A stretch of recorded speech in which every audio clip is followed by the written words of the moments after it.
Kaplan.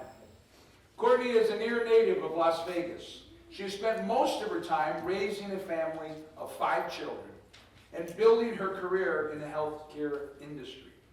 Having recently lost one of her children, Courtney has taken on a new role as an inspirational speaker, aspiring author, and a grief educator. It is through life's greatest tragedies that one finds purpose. Please help me welcome to the stage our next storyteller, Courtney Kaplan!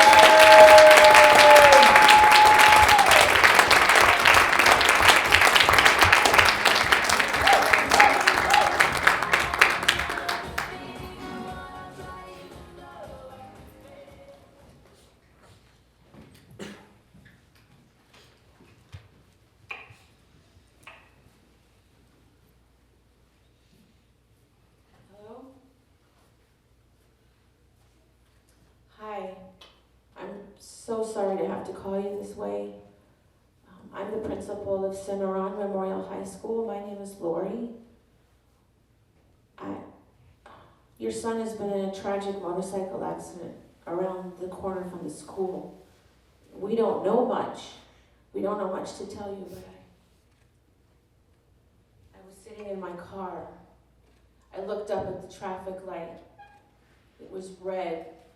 It was blaring at me like the beating eyes of a wolf piercing the night sky. My mouth got so dry. My lip was sticking to my teeth. My heart was beating so loud through my ears that I couldn't hear that voice tell me, "It's gonna be okay." I can't even explain to you what happened to me that day. I can remember it like it was yesterday. And I knew, sitting in that car by myself, waiting for the light to turn green and welcome me into my new life, what was happening. I didn't know how my life was going to change, but I knew that I would never be the same after that. It took about 3 hours waiting in the hospital waiting room, waiting for the horror that awaited me through those double doors. I laid my eyes on my son, beautifully peaceful, laying in the bed. I noticed he had a little injury to his eye and some scuffs on his hands. The machine, beep, beep, it almost created a bit of a distraction. And I knew then that he wasn't going to walk out of there alive. Neither was I. The person that I was died that day. I realized in that moment that there was something bigger here. There had to be a reason that this happened, and what was I going to do? I remembered a year prior to the accident, Michael and I went to the DMV, and he chose to be an organ donor. He made that decision. And thank God he did, because when it came time to have to make that decision, I chose to uphold a hero's wish, and we did it. Soon we found out that Michael had one of the rarest blood types for organ donation. There were hundreds and hundreds waiting on a list for a second chance at life.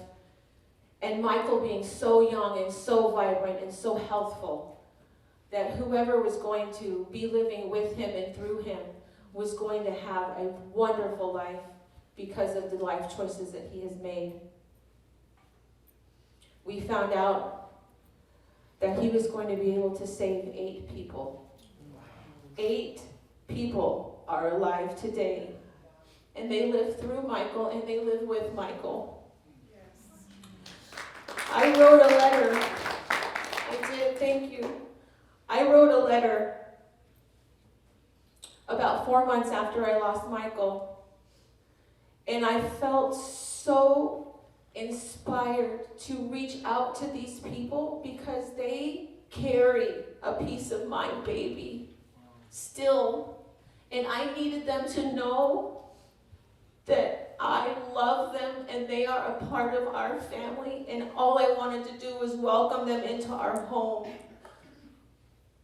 I got my wish.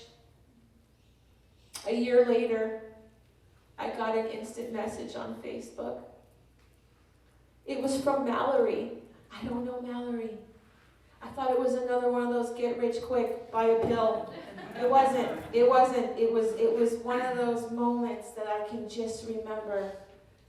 I opened up the message and I read it. And she said, I'm the daughter-in-law of Harold. We got your letter today. Harold has Michael's lungs. And we can't wait to meet you.